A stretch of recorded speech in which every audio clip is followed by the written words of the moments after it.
नहमदुहु व नुसल्ली व नुसल्लिमु अला रसूलिहिन नबिय्यिल करीम। अम्मा बाद फ़ाऊज़ु बिल्लाहि मिनश शैतानिर रजीम। बिस्मिल्लाहिर रहमानिर रहीम। क़ाल अल्लाहु तबारक व तआला फ़िल क़ुरआनिल मजीद कुल ला अस्अलुकुम अलैहि अजरा इल्लल मवद्दत फ़िल क़ुरबा। सदक़ल्लाहुल अज़ीम। वाजिबुल एहतराम सदर मजलिस पीर तरीक़त जनाब साहबजादा किबला दीवान अहमद मसूद दामद बरकातों को बुला लिया, और काबिल साद एहतराम पीर तरीक़त जनाब साहबजादा सैयद अजमल हुसैन शाह साहिब सज्जादा नशीन आस्ताना आलिया बुखारा शरीफ, और काबिल साद एहतराम जनाब साहबजादा सैयद नवाज़ शली शाह साहिब दामद बरकातों को बुला लिया, और काबिल साद एहतराम जनाब साहबजादा सैयद नजमुल हसन शाह बुखारी साहिब, और काबिल साद एहतराम जनाब मोहतरम मुफ्ती इजाज़ अहमद कादरी साहिब, जनाब साहबजादा सैयद मुकर्रम हैदर शाह साहिब, और वाजिबुल एहतराम जनाब साहबजादा सैयद हैदर शाह सज्जाद हैदर शाह साहिब, दीगर काबिल साद एहतराम उलमाए कराम, मशाइख़ इज़ाम, साहबजादगान, मुअज़्ज़ज़ मेहमानान गिरामी, और मुल्क पाकिस्तान के अज़ीम सराह जनाब मोहतरम अहमद अली हाकिम, और आज की इस अज़ीमुश्शान सैयदा कायनात फ़ातिमातु ज़हरा सलामुल्लाहि अलैहा और इमाम अली मकाम इमाम हुसैन अलैहिस्सलाम की शान में सजने वाली आज की इस महफिल में मौजूद जुमला हाज़रीन मुकर्रम, अल्लाह रब्बुल इज़्ज़त का लाख लाख शुक्र है कि जिसने अपनी तौफ़ीक़ ख़ास और हुज़ूर नबी अकरम सल्लल्लाहु अलैहि वसल्लम के नालैन मुबारक के तसद्दुक़ से हमें आज की इस नहायत ही बाबरकत नशिस्त में हाज़िर होने की तौफ़ीक़, और जिस हुस्न नज़्म, जिस खूबसूरती और जिस मोहब्बत और ज़ौक़ व शौक़ के साथ इस सालाना महफ़िल पाक का एहतमाम किया गया है, मैं इस पर इस महफ़िल की इंतज़ामिया के जुमला अहबाब बिलखुसूस जनाब साहबजादा सैयद अजमल हुसैन शाह साहब जो कि सज्जादा नशी हैं इस आस्ताना आलिया, और फिर खुसूसन बिलखुसूस जनाब साहबजादा सैयद सज्जाद हैदर शाह साहब, और पूरी इंतज़ामिया को, हर उस शख्स को जिसने किसी भी हवाले से आज की इस महफ़िल के इंतज़ाम व इंसराम में हिस्सा लिया है, मैं सबको दिल की गहराइयों से मुबारकबाद भी पेश करता हूँ, और दुआ गो हूँ कि अल्लाह रब्बुल इज़्ज़त हम सब की इस काविश को अपनी बारगाह में शर्फ़ कबूलियत अता फरमाए। आज की इस नशिस्त में गुफ्तगू के उन्वान के तौर पर जो चंद कलिमात मुक़द्दसा मैंने तिलावत करने का शर्फ हासिल किया है, उनकी रोशनी में एक बड़ा अहम मैसेज और पैगाम आप लोगों तक पहुँचाना मकसूद है। अभी मुहर्रम का महीना गुजरा है, सफ़र का आगाज़ हो चुका है, और कसरत के साथ नवासाए रसूल, जिगर गोशाए बतूल, इमाम अली मकाम इमाम हुसैन अलैहिस्सलाम के नाम की मजलिसें और महफ़िल सज रहे। खुश नसीब हैं वो लोग जो कमली वाले आका सल्लल्लाहु अलैहि वसल्लम के अहले बैत के नाम की मजलिसें करते हैं, उनका जिक्र सुनते हैं, और सुनकर फिर अपनी दुनिया और आखिरत को संवारने का सामान करते हैं। मगर हाज़रीन मुकर्रम, सच्ची बात यह है कि मेरा एक मोहतात अंदाज़ा है कि सिर्फ मुल्क पाकिस्तान को अगर सामने रखा जाए तो सिर्फ एक मुहर्रम के महीने को अगर देखें ना, तो नवासाए रसूल के नाम पर सजने वाली महाफिल की तादाद शायद लाखों में चली जाती है। क्या ख्याल है? दुरुस्त है? इससे ज्यादा ही होंगी, कम नहीं। और अगर उन महाफिल और मजालिस पर होने वाले खर्च को सामने रखा जाए तो शायद उस पर करोड़ों और अरबों रुपया खर्च हो। ऐसी ऐसी महाफिल भी होती हैं जिनमें हज़ारों रुपया खर्च होता है, कईयों पर लाखों होता है, और ऐसी ऐसी एक एक नशिस्त भी होती है जिस पर करोड़ों रुपया भी लोग, खा वो नशिस्तें अहले सुन्नत वल जमात के लोग करते हैं या अहले तशय्युअ करते हैं, जो भी करते हैं पूरी उम्मत को सामने रखते हुए मैं बात कर रहा हूँ। देखिए, मैं जो बात कर रहा हूँ इस्तिस्ना ऑटोमेटिकली हर जगह मौजूद है। बात अक्सरियत को सामने रख के की जाए। जो अच्छी महाफिल, अच्छी मजालिस हैं, उनका तो कोई इनकार नहीं कर सकता। मेरी बात की तरफ तवज्जो है भाई? मैं चाहता हूं ध्यान मेरी तरफ रहना चाहिए, कोई आए या जाए। अब पूरी यकसुई के साथ सुने मैं क्या कह रहा हूं। मैं उम्मीद करता हूं कि इंशाल्लाह मैं आपका वक्त ज़ाया नहीं करूंगा, चंद अहम बातें आपसे कर रहा हूं। मैंने इस पर बड़ा गौर किया कि ये जो लाखों मजालिस होती हैं और उन पर करोड़ों और अरबों रुपया खर्च हो जाता है, यकीनन अल्लाह ताला करने वालों को अजर अता फरमाए, सुनने वालों को अजर अता फरमाए। मगर हैरत की बात यह है और अफसोस की बात यह है कि लाखों मजालिस और करोड़ों और अरबों रुपया खर्च करके आज सूरत हाल ये है कि इन महाफिल से हुसैनी एक भी पैदा नहीं हो रहा। ये लम्हा फिक्रिया है, ये सोचने की बात। ऐसा क्यों है? कहीं हमने अपनी इन महाफिल और मजालिस को सिर्फ एक रिवायत तो नहीं बना दिया? दीन के नाम पर सजने वाली महाफिल का अक्सर व बेशतर अगर आप जायजा लेना तो माजरत के साथ मैं कह रहा हूं, इल्ला माशाल्लाह जो अच्छी हैं वो हैं, उनका इनकार नहीं। मगर जो कुछ मैं देखता हूं वो सिवाय तफरीह तबा के उनका मकसद और कुछ नहीं बचा। जिन महाफिल और मजालिस को हमारी नस्लों के लिए दर्सगाह बनना चाहिए था, वो सिर्फ तफरीह तबा का सामान बन के रह गए। हम वक्ती तौर पर एंजॉय करें। और ये जो मैंने जुमला कहा कि इतनी महाफिल के बावजूद हुसैनी एक भी पैदा नहीं हो रहा, तो मैं आपकी सेटिस्फेक्शन के लिए सिर्फ एक ही बात अर्ज कर रहा हूं, बाकी मैं मैसेज दूंगा इंशाल्लाह आपको।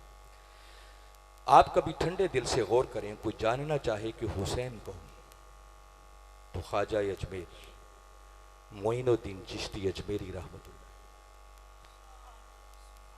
मैं उनकी पूरी रुबाई भी नहीं पढ़ रहा, वक्त बचाने के लिए सिर्फ पैगाम दे रहा हूं। उनकी रुबाई के तीसरे मिसरे को कभी पढ़े। ख्वाजा अजमेर ने निचोड़ दे दी और आपने फरमाया अगर जानना चाहते हो हुसैन कौन, तो फरमाया सरदाद नदाद दस्त दर दस्ते यजीद, कि हुसैन ने सर तो दे दिया मगर यजीद के हाथों में हाथ। ये निचोड़ है जो ख्वाजा अजमेर, जिसका माना यह है कि ख्वाजा अजमेर फरमा रहे हैं कि लोगों, हुसैन कट तो सकता है मगर न झुक सकता है न बिक सकता है। ये ख्वाजा अजमेर तारुफ करवा रहे। किबला दीवान मसूद साहब जलवा अफरोज हैं और मेरी खुशनसीबी है, सादत है कि मैं उनकी मौजूदगी में चंद टूटे फूटे अल्फाज आपके सामने रख रहा हूं। और इत्तेफाक है कि आज बात ख्वाजा अजमेर से, तो बड़ी ख़ास बात है, ज़रा गौर करें। सदियां बीत गई हैं, कोई ख्वाजा अजमेर की बात को चैलेंज नहीं कर सका कि उन्होंने माज़अल्लाह गलत। उन्होंने हक फरमाया कि हुसैन कौन, कि जो कट तो सकता है मगर बिक नहीं सकता। मगर आज बहसीयत कौम अगर हम अपने गिरेबानों में झांक कर देखें तो इल्ला माशाअल्लाह जिन पर करम है वो है, मगर बहसीयत कौम अपना जायजा लें तो आज कौम में छोटे से लेकर बड़े तक हर शख्स हर वक्त बिकने के लिए तैयार बैठा है। वो इंतजार में है कि मेरी बोली कब लगती, मेरी कीमत कब बढ़ती। कोई हजारों में बिकता है, कोई लाखों में बिकता है, कोई करोड़ों में बिकता है और कोई अरबों में बिकता है। अगर अब भी बात समझ नहीं आ रही तो मैं थोड़ी सी बात और खोल देता हूं। अभी महीना डेढ़ महीना पहले आपके मुल्क में एक ज़िमनी इलेक्शन हुआ 20 सीटों पर। और जब भी इलेक्शन आता है तो आपको मालूम है कि आज इस कौम को भेड़ बकरियों के रेवड़ों की तरह खरीदा जाता है।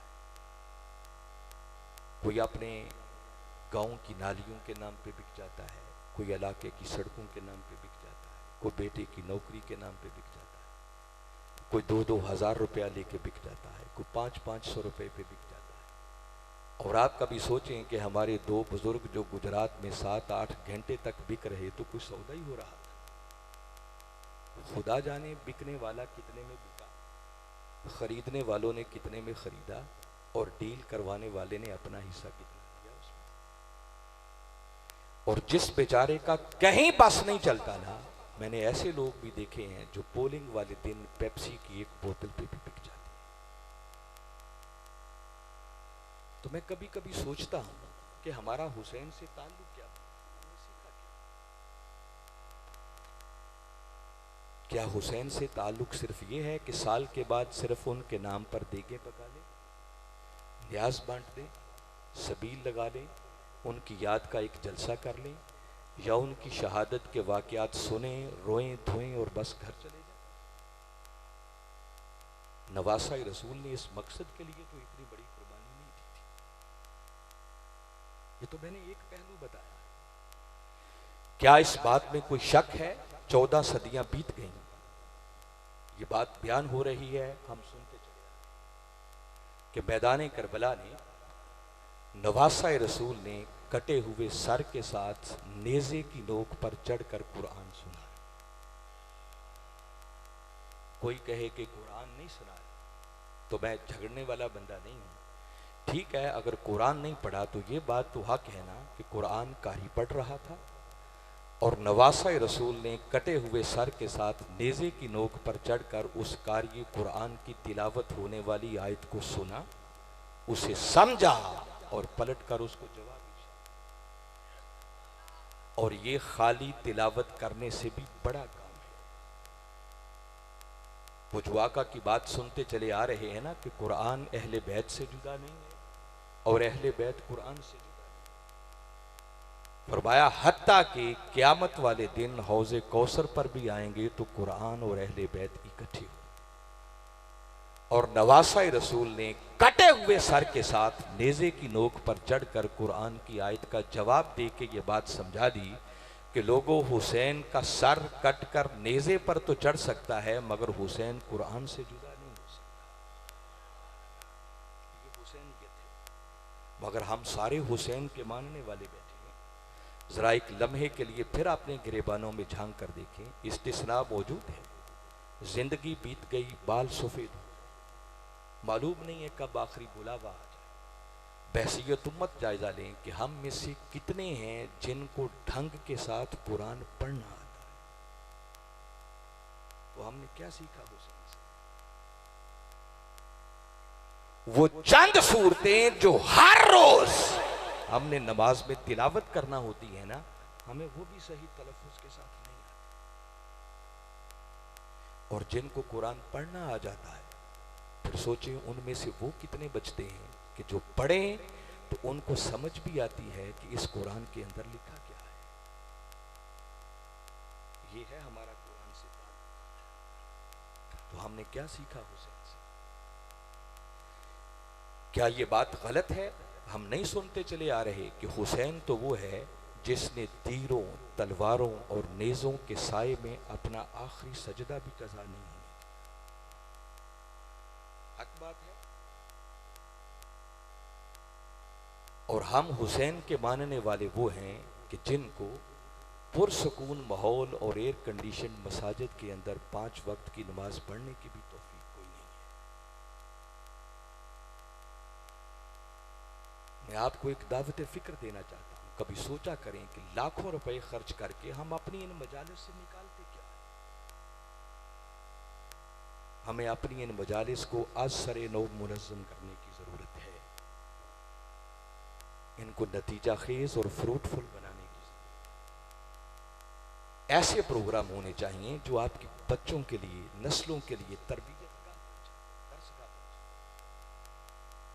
अगर सारी सारी रात के जलसे हों और बदले कोई ना, उस जलसे का क्या फायदा?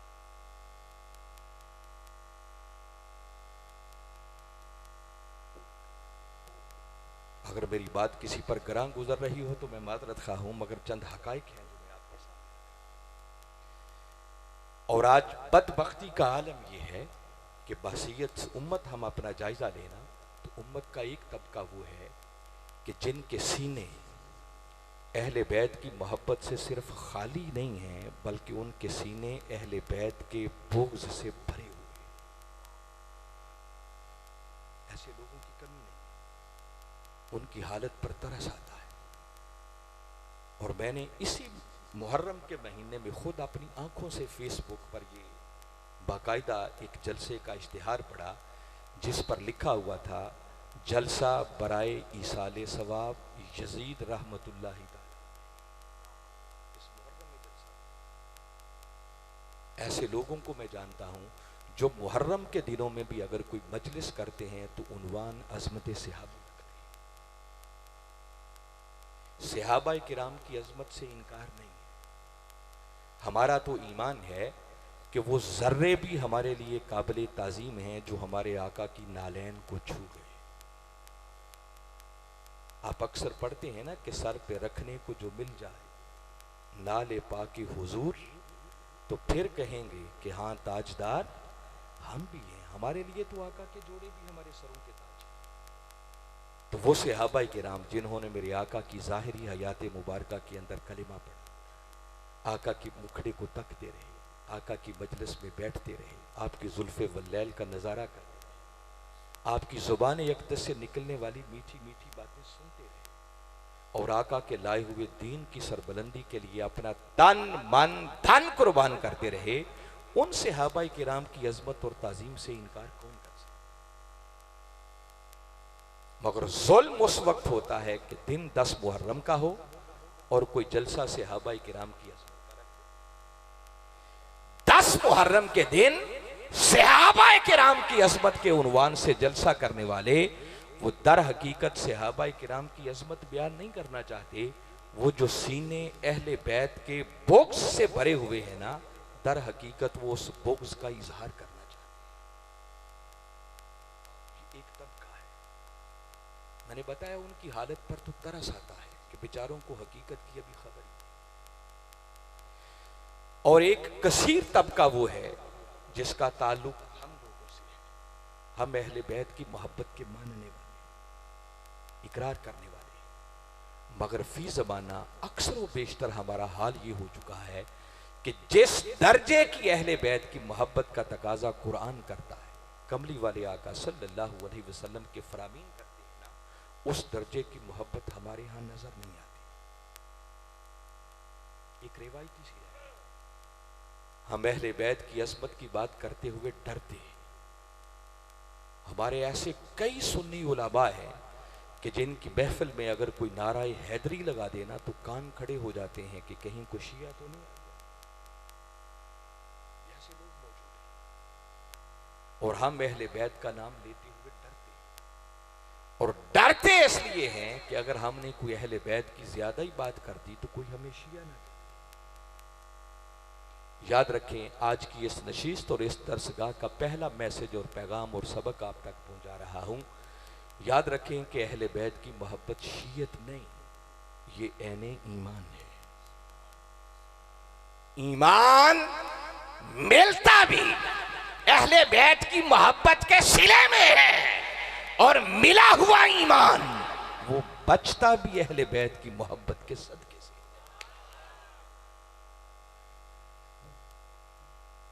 उन्वाने गुफ्तगू के तौर पर जो कलिमात मैंने तिलावत की है, उनकी रोशनी में चंद बातें आपके गोश गुजार कर रहा हूं और यही पहला पैगाम आज की नशिस्त का। ये आयत आपने हजारों हजार मरतबा सुनी होगी, मगर एक मरतबा आज फिर सुने। बारी ताला ने सूरह शूरा, कुरान पाक का 42वां सूरा है और उसकी आयत नंबर 23, उसका दरमियानी हिस्सा मैंने तिलावत किया, जिसमें बारी ताला ने अपने महबूब मुकर्रम सल्लल्लाहु अलैहि वसल्लम से मुखातिब होकर इरशाद फरमाया, कुल ऐ मेरे महबूब, जरा आप अपनी मीठी मीठी जुबान से ऐलान कर बता दो, क्या ला अस्अलुकुम अलैहि अजरा, कि लोगों मैंने जो कुछ तुम्हें दिया है उस पर तुमसे किसी अजर का कोई सवाल नहीं। तो फिर आगे फरमाया इल्लल मवद्दत फिल कुर्बा, हाँ अगर कोई तकाजा है तो सिर्फ एक कि मेरी कराबत से मवद्दत रखना। जब ये आयत करीमा नाजिल हुई और मेरे आका सल्लल्लाहु अलैहि वसल्लम ने सहाबा किराम की मौजूदगी में पहली मरतबा ये आयत तिलावत की, तो मौका पर ही कुछ सहाबा किराम ने अर्ज की और सवाल पूछा कि या रसूल अल्लाह सल्लल्लाहु अलैहि वसल्लम, ये जो कुरान पाक की आयत आपने तिलावत की है और जिस आयत के खदोखाल, इस आयत के तेवर, इस आयत का अंदाज और इस आयत का मजमून बता रहा है, अब ये बड़ी खास बात है जो मैं कहने लगा हूं, बड़ी तवज्जो से सुने, ये बात ज़ाहिर नहीं होनी चाहिए। सहाबा किराम अरबी लोग, उनकी जुबान अरबी थी और जैसे ही कुरान पाक की उन्होंने आयत सुनी ना, तो आयत सुनते ही एक नतीजा उन्होंने अखज़ कर, और वो नतीजा अखज़ क्या किया वो उनका सवाल बता रहा है जो उन्होंने ताजदार कायनात सल्लल्लाहु अलैहि वसल्लम की बारगाह अक़दस में किया और अर्ज करने लगे कि या रसूल अल्लाह सल्लल्लाहु अलैहि वसल्लम मन कराबतुका हाउलाई अल्लज़ीना वजबत अलैना मवद्दता। मैंने जोर दिया है एक लफ्ज पर जो सहाबा किराम ने इस्तेमाल, वजबत। अर्ज करने लगे, ये बात उनकी अरबी जुबान थी ना, आयत को पढ़ते ही समझ गए कि कुछ लोग हैं जिनकी मोहब्बत को अल्लाह ने इस आयत के जरिए हमारे ऊपर वाजिब कर दिया है। क्या कर दिया है? ये वाजबत का लफ्ज सहाबा किराम ने इस्तेमाल किया, और ये क्यों इस्तेमाल किया मैंने बताया, अरबी जुबान थी, कुरान की आयत पढ़ते ही ये बात उन्होंने खुद अखज़ कर, मगर एक बात उनको समझ नहीं आ रही थी कि वो हस्तियां जिनकी मोहब्बत को अल्लाह ने हमारे ऊपर इस आयत के जरिए वाजिब कर दिया है, वो हस्तियां हैं कौन, उस कराबत से मुराद क्या है। तो अर्ज की कि या रसूल अल्लाह सल्लल्लाहु अलैहि वसल्लम मन कराबतुका हाउलाई अल्लज़ीना वजबत अलैना मवद्दतहुम, कि अल्लाह के रसूल जरा इरशाद फरमाइए कि आपकी उस कराबत से मुराद कौन है जिनकी मुवद्दत अल्लाह ने इस आयत के जरिए हमारे ऊपर वाजिब करा। मेरे आका सल्लल्लाहु अलैहि वसल्लम ने सुनकर नहीं फरमाया कि ये वाजबत तुमने वाजिब कहां से निकाली। मेरे आका ने इस बात पर कमेंट ही नहीं किया, इस पर कोई बात ही नहीं की, तबसरा ही नहीं किया, और आका का इस बात पर कोई तबसरा ना करना इस बात की दलील बन गई कि आका ने इस बात की तायीद कर दी कि हाँ जो नतीजा तुमने अखज़ किया है वो नतीजा दुरुस्त है। ये बात तय है कि कुछ हस्तियों की मोहब्बत तुम्हारे ऊपर वाजिब कर दी। अब जो पूछना चाहते हो कि वो हस्तियां हैं कौन, तो फरमाया मेरे गुलामों सुन लो, जिनकी मोहब्बत अल्लाह ने तुम्हारे ऊपर वाजिब कर दी है, फरमाया इनसे मुराद अलीयुन व फातिमा व बनाहुमा, फरमाया इनसे मुराद अली, फातिमा, हसन और हुसैन अलैहि। कुरान की तफसीर साहिब कुरान से बढ़कर कोई नहीं कर सकता। ये शरह मेरे आका फरमाए, और आपने तय कर दिया कि जिन हस्तियों की मोहब्बत अल्लाह ने वाजिब करार दी है, इनसे मुराद कोई और दूसरा नहीं है बल्कि इनसे मुराद अली, फातिमा, हसन और हुसैन। अब जरा आयत करीमा को दोबारा सुनेंगे, खास खास बातें, सिर्फ चंद निकात आपकी खिदमत में अर्ज कर रहा हूं, सिर्फ एक ही आयत पर आज फिर इस आयत को सुने। बारी ताला ने इस आयत करीमा का आगाज लफ्ज कुल से, कुल का माना है कि महबूब आप फरमा दें, जिसका माना यह है कि जो नतीजा अखज़ हुआ कि अली, फातिमा, हसन और हुसैन की मोहब्बत ये अहले ईमान पर वाजिब हो गई। जब ये कुरान की आयत ठहरी तो कुरान की आयत होना ये बता रहा है कि ये हुक्म खुदा है, और लफ्ज़े कुल बता रहा है कि ये फरमाने मुस्तफा है। इसके अंदर दोहरी ताकीद आ गई। और अगला मजमून आयत करीमा का बड़ा काबिल गौर है। बारी ताला फरमा ये रहे हैं, महबूब ने बता दो ला अस्अलुकुम अलैहि, सिर्फ ही ज़मीर इस्तेमाल हुई है, उस पर तुमसे किसी अजर का सवाल नहीं करता। तो सवाल पैदा होता है कि भाई किस पर, अब किसका जिक्र कोई नहीं है। इस पर मुफस्सिरीन ने लिखा कि इससे मुराद है जो कमली वाले आका सल्लल्लाहु अलैहि वसल्लम ने तबलीग रिसालत का फरीज़ा, जो आपने अल्लाह का पैगाम हम तक पहुंचाया, जिसकी खातिर आपने तकलीफें उठाई, आपके रास्ते में कांटे बिछाए गए, आपको पत्थर मारे गए, बुरा भला कहा गया, आप शेब अबी तालिब में मासूर रहे, मक्का छोड़कर मदीना हिजरत करना पड़ी, जंगें हुई, दंदान मुबारक शहीद हुए, रुखसार मुबारक हुए, और जिस तबलीग रिसालत के नतीजे में फिर हमें ईमान की दौलत मुयस्सर आई, हमें इस्लाम की नेमत मुयस्सर आई, हमें अल्लाह का कुरान मुयस्सर आई। बल्कि अगर मैं मुख्तसरन तफसील में गए बगैर बताऊं कि ये जो फरमाया कि महबूब ने बता दो कि मैं उस पर, यानी जो जो कुछ भी तुम्हें दिया है उस पर तुमसे किसी अजर का सवाल नहीं करता। अगर जानना चाहें कि रसूल क्या कुछ देता है तो याद रखें, रसूल जो कुछ देता है ना वो गिनती में आने वाला नहीं है। बल्कि सादा एक जुमले में कहूं तो यूं समझो कि रसूल सब कुछ ही देता है। जब से कायनात बनी है तब से लेकर आज तक, और फिर आज से लेकर क़यामत तक, और क़यामत के बाद भी जिसको जो कुछ मिला, जो मिल रहा है और जो मिलेगा, वो मिलता ही मुस्तफा के कदमों का सदका। इसमें किसी शक की गुंजाइश है ही नहीं। मैंने बता दिया कि रसूल सब कुछ ही देता है। मगर हैरत की बात है कि बारी ताला फरमा रहे हैं कि महबूब ने बता दो कि मैंने जो कुछ तुम्हें दिया उस पर तुमसे किसी अजर का कोई सवाल नहीं। तो फिर फरमाया इल्लल मवद्दत फिल कुर्बा, हाँ अगर कोई सवाल है, कोई तकाजा है, मेरी वफाओं का सिला देना चाहते हो, मेरी गुलामी का हक अदा करना चाहते हो, तो फरमाया सवाल एक है कि फिर अली, फातिमा, हसन और हुसैन से मोहब्बत। जरा एक लम्हे के लिए सोचें कि हुक्म खुदा भी हो, फरमान मुस्तफा भी हो, और रसूल सब कुछ दे और उसके बदले में चीज एक ही मांगे, तो जरा सोच के बताएं ठंडे दिल से, इनकार की कोई गुंजाइश बचती है? इनकार की कोई गुंजाइश? ये मैंने कहा कि अरबी लोग थे, उन्होंने सुनते ही आयत करीमा के तेवर से ये अंदाजा कर लिया कि कुछ लोगों की मोहब्बत वाजिब हो गई, इसके बगैर चारा ही नहीं है, गुजारा ही नहीं। फिर सुनिए, बारी ताला ने यूं नहीं फरमाया कि महबूब ने बता दो कि अली, फातिमा, हसन और हुसैन की मोहब्बत तुम्हारे ऊपर वाजिब है, ऐसे बात नहीं की। बल्कि आयत का अंदाज ये है, पहले नफी है फिर उसके बाद इस्बात है, और जब ये नफी और इस्बात वाला ये अंदाज होना तो इसके भी एक हसर पैदा होता है। मैं आपको एक सादा मिसाल के जरिए समझाता हूं। बारी ताला ने अपने माबूद होने का ऐलान किया, उसने नहीं फरमाया कि मैं माबूद हूं, मेरी इबादत,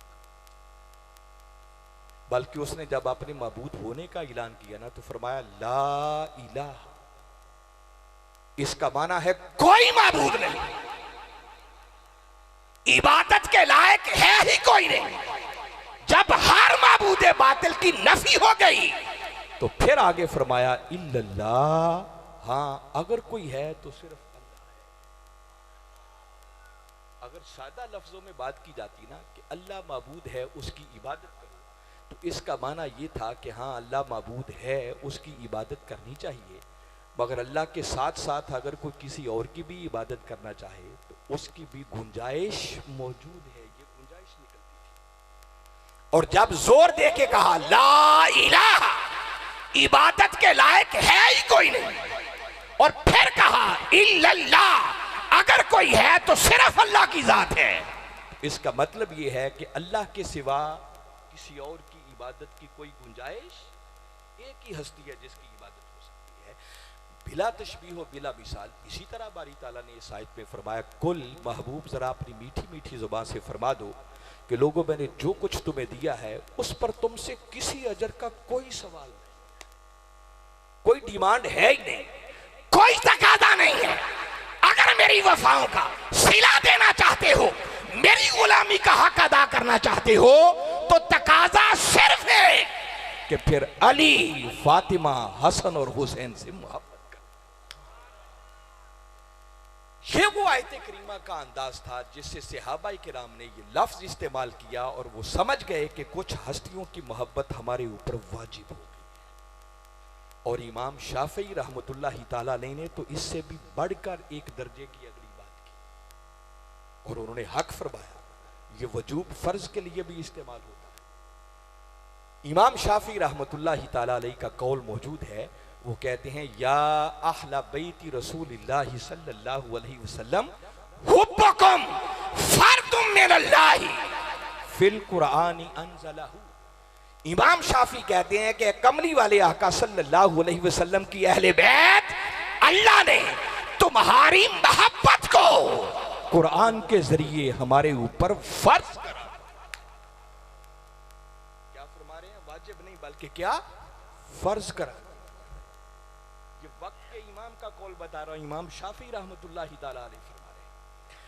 और याद रखें फराइज में भी फर्क होता है। देखिए नमाज पढ़ना फर्ज है, रोजा रखना फर्ज है, हज करना फर्ज है, ज़कात देना फर्ज है। मगर ये ऐसे फराइज हैं कि देखिए नमाज पढ़ना फर्ज तो है, लेकिन अगर कोई शख्स नमाज ना पढ़े तो क्या ख्याल है, काफिर हो जाएगा? जी कितने हैं जो ईशा की नमाज नहीं पढ़ के आए तो कोई काफिर हो गए? फर्ज है मगर नमाज ना पढ़ने वाला काफिर नहीं होता, गुनाहगार होता है, उसकी गिरफ्त होगी, क़यामत वाले दिन पकड़ा जाएगा, हिसाब होगा और अजाब का मुस्तहिक है।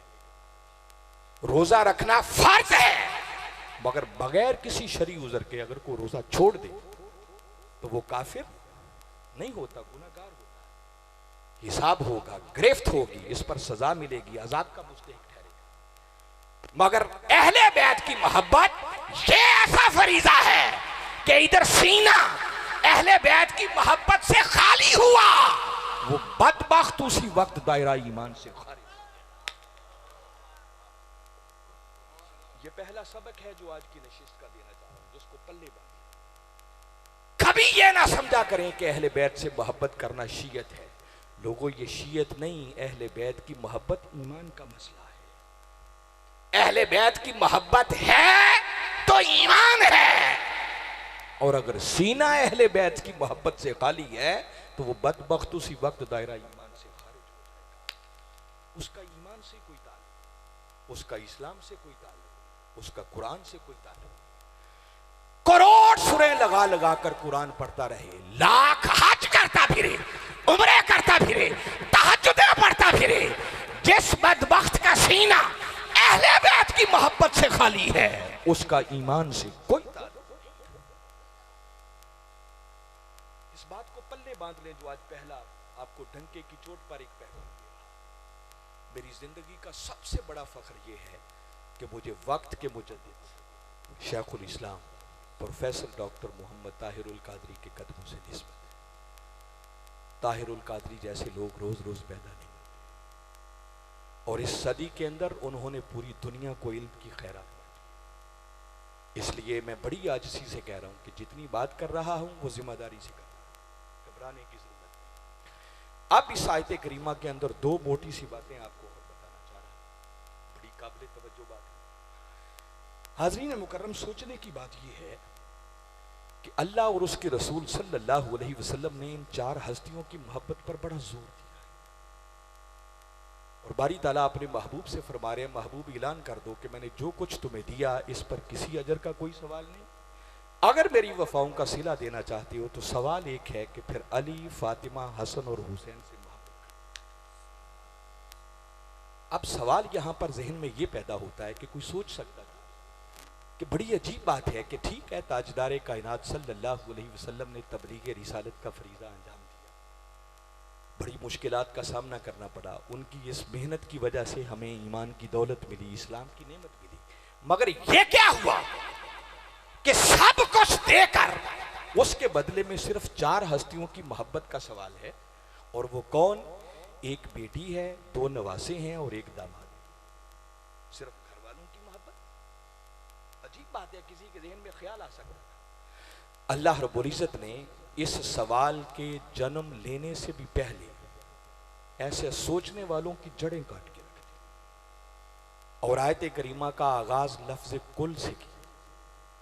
हालांकि आप कभी कुरान पाक को पढ़ें, अल्लाह ने हर हुक्म को बयान करने के लिए हर जगह कुल इस्तेमाल नहीं किया। उसने नमाज फर्ज करना चाहिए, सादा लफ्जों में फरमा दिया अकीमुस्सलात, नमाज कायम किया करो, नमाज फर्ज हो।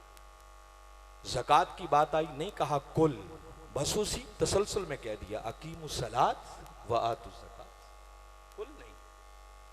रोजे फर्ज किए, डायरेक्ट सीधा कह दिया या अय्युहल्लज़ीना आमनू कुतिबा अलैकुमुस्सियाम, ऐ ईमान वालों रोजे तुम्हारे ऊपर फर्ज कर दिए।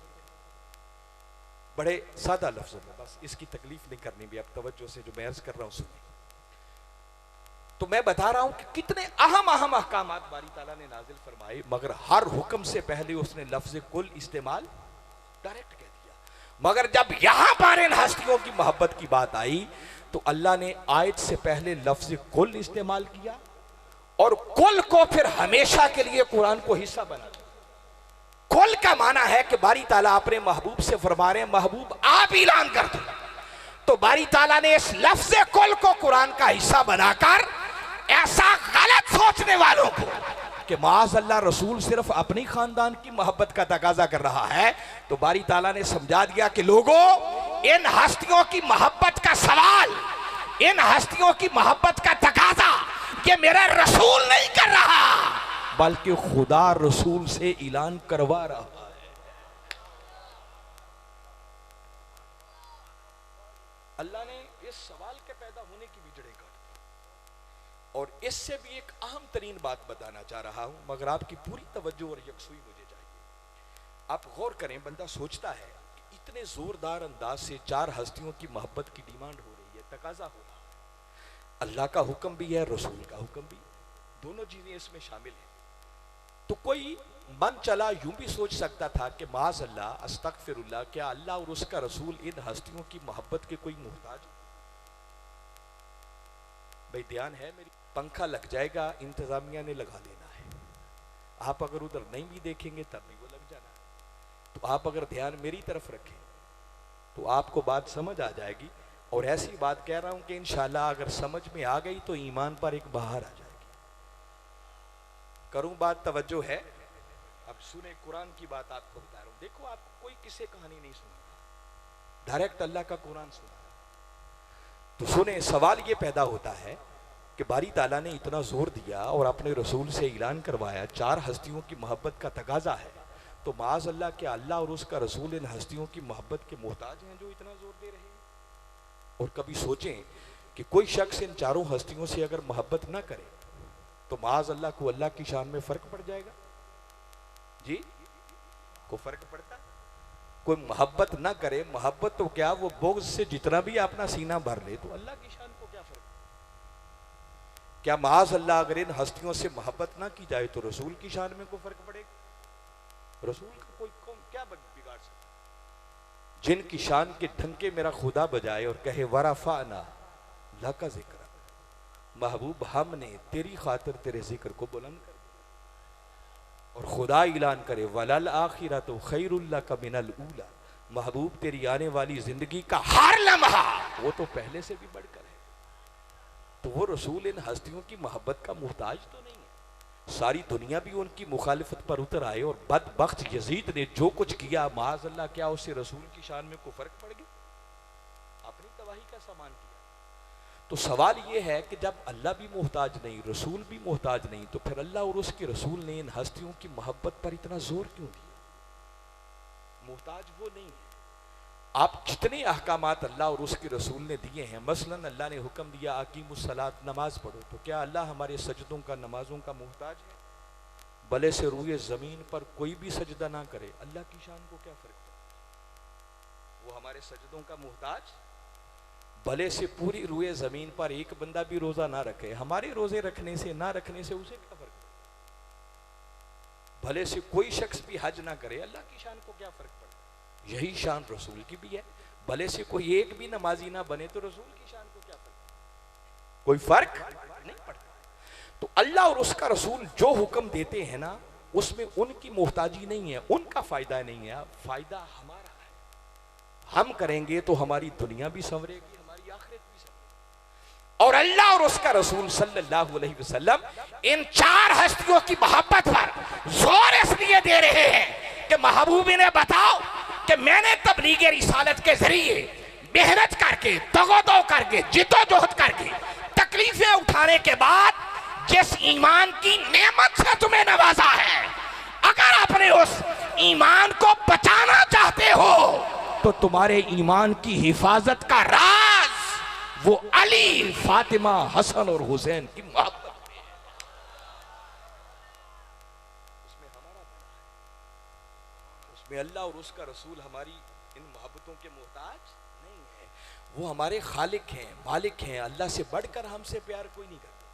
वो चाहते हैं कि ये जो तुम्हें ईमान की दौलत मिल गई है और अब तुम्हारी कीमती तरीन मता तुम्हारा ईमान बन चुका है कि तुम जान तो दे सकते हो मगर ईमान पर कंप्रोमाइज नहीं कर सकते। फरमाया आओ तुम्हें राज की बात बता दे, अगर आपने इस ईमान की हिफाजत चाहते हो तो ईमान की हिफाजत का राज वो अली, फातिमा, हसन और हुसैन की मोहब्बत में है। इन हस्तियों की मोहब्बत के बगैर कोई चारा नहीं है। इसलिए पहला सबक जो अब तक कुरान की इस आयत करीमा की रोशनी में मैंने आप तक पहुंचाने की कोशिश की है वो ये कि लोगों अहले बैत की मोहब्बत में जीना सीखो और अहले बैत की मोहब्बत में मरना सीखो। अहले बैत की मोहब्बत के बगैर गुजारा नहीं है, इस मोहब्बत के बगैर चारा ही नहीं है। मैं दामन वक्त को मलहूज़े खातिर रखते हुए कि बात बहुत लंबी भी ना हो जाए, इसके साथ सिर्फ एक हदीस मुबारक कुरान की एक आयत, चंद बातें मैंने वो सुनाई। आइए एक रसूल का फरमान भी सुनाता जाए, वरना तो अगर इस मौजू पर बात की जाए तो मेरे कायद, मेरे मुरब्बी, मेरे शेख, उन्होंने कोई 100 से भी ज्यादा किताबें सिर्फ अहले बैत की शान पर लिख डाली और उनके हजारों खिताबात हैं जो अहले बैत की शान पर है।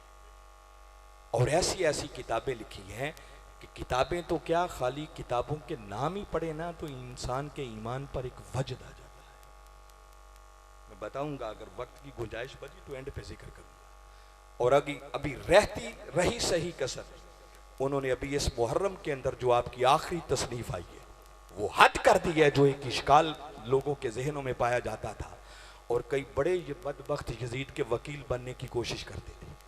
उसने इमाम अली मकाम के कत्ल का हुक्म नहीं दिया था, उसको बड़ा मुनज़्ज़ा मुसफ़्फ़ा साफ करके उसको सीधा जन्नत में बाईपास के जरिए दाखिल करना चाह रहे। हुजूर शेखुल इस्लाम ने एक पूरी 700 सफ़हात की किताब लिखी है और उस किताब का नाम ही आपने ये रखा है अल कौलुल मतीन फी अम्री यजीद अल-लईन, कि बदबख्त लानती यजीद के बारे में हतमी आखिरी कौल क्या है।